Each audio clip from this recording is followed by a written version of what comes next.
একটি দিন চাই, একটি ঘন্টা, কয়েকটি মিনিট, তা না হলে কিছু মুহূর্তের জন্য মুখোমুখি কয়েকটি সাধারণ কথাই হোক।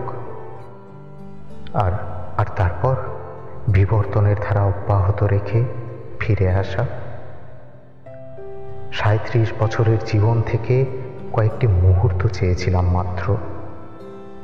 জানি এই চাওয়া ভূমিহীন মানুষের কয়েক ইঞ্চি জমি ফেরত চাওয়ার মতন দুঃসাহসিক ব্যাপার। ক্ষুধার্ত শিশুর পচা পান্তা ভাতের অভিলাষ।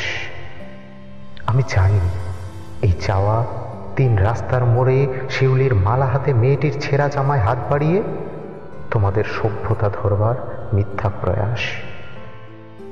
প্রেম নিয়ে দাঁড়ায়নি, প্রেম যে মরে যায়, বিচ্যুত হয়। অবাক করা ভালোবাসা নিয়ে দাঁড়ালাম, ঈশ্বরের মতো উদার, মহান, পবিত্র এবং অলৌকিক। ৩৭ বছরের ব্যবচ্ছেদ, ময়নাতদন্ত, শ্রোতাল কিচ্ছু চাইনি।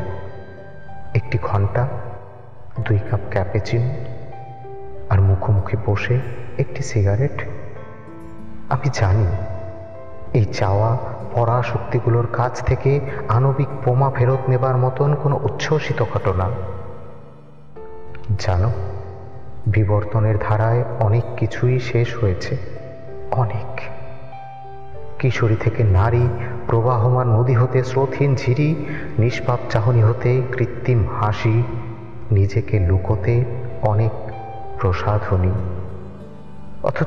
অথচ কিছু চাইনি আমি তোমার এই ৩৭ বছরের জীবন থেকে, কিচ্ছু না। মুখোমুখি একবার দাঁড়াতে চেয়েছিলাম, জানতে চেয়েছিলাম চোখের সেই ভাষা কতটা মিথ্যে বলেছিল। জানি এই চাওয়া বুলেটের সামনে দাঁড়িয়ে অনেকগুলো গণহত্যার বিচার চাওয়ার মতন দুঃসাহসিক। আমি তবুও তোমার ৩৭ বছরের জীবনে একটি অসমাপ্ত বই হতে চেয়েছিলাম।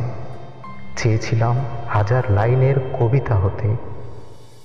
তুমি পড়তে, ভুলে যেতে যেতে আবারও পড়তে, এবং অবশ্যই ভুলে যেতে।